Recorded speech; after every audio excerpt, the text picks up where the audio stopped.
অগ্রণী ব্যাংকে দুটি লকার খুলে যে ৮৩২ ভরি সোনা পাওয়া গেছে সেগুলো শুধু ক্ষমতাচ্যুত প্রধানমন্ত্রী শেখ হাসিনারই নয়, তার বোন শেখ রেহানা, ছেলে সজীব ওয়াজেদ জয় এবং মেয়ে সাইমা ওয়াজেদ পুতুল সহ পরিবারের অন্য সদস্যদেরও স্বর্ণ ছিল।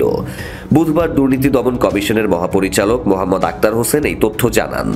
দুদক মহাপরিচালক জানান, ভল্টে থাকা নথি এবং অন্যান্য তথ্য বিশ্লেষণ করে জানা গেছে যে জব্দকৃত স্বর্ণালংকারের মধ্যে কিছু অংশ প্রধানমন্ত্রী শেখ হাসিনার ব্যক্তিগত, আবার কিছু অংশ তার বোন এবং মেয়ের ব্যক্তিগত সম্পদ। তিনি বলেন, স্বর্ণালংকারগুলো আলাদা আলাদাভাবে মার্কিং করা ছিল। আমাদের অনুসন্ধানকারী দলের কর্মকর্তারা এখন স্বর্ণালংকারগুলো আলাদা করবেন।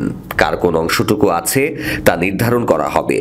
মোহাম্মদ আক্তার হোসেন বলেন, আমাদের অভিযোগের সাথে সংশ্লিষ্ট যে অংশগুলো থাকবে সেগুলো এই অনুসন্ধানের সাথে সম্পৃক্ত, সেগুলো তারা বিবেচনা করবেন।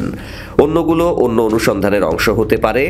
জব্দ করা ৮৩২ ভরি স্বর্ণালংকারের মধ্যে শেখ হাসিনার কতটুকু, এমন প্রশ্নের জবাবে তিনি বলেন, সেই অংশটুকু নির্ধারণ করার জন্যই ইনভেন্টরি করা হয়েছে এবং তার যে সম্পদ বিবরণী দাখিল করেছেন তার সাথে মিলিয়ে যাচাই করে তার অংশটুকু নির্ধারণ করা হবে। তার জন্যই এত কার্যক্রম।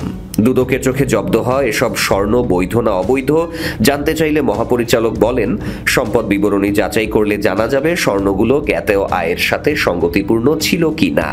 যদি আয়ের উৎস জানা না যায় বা তা বৈধ আয়ের সাথে সঙ্গতিপূর্ণ না হয়, তবেই তা অবৈধ সম্পদ হিসেবে বিবেচিত হতে পারে।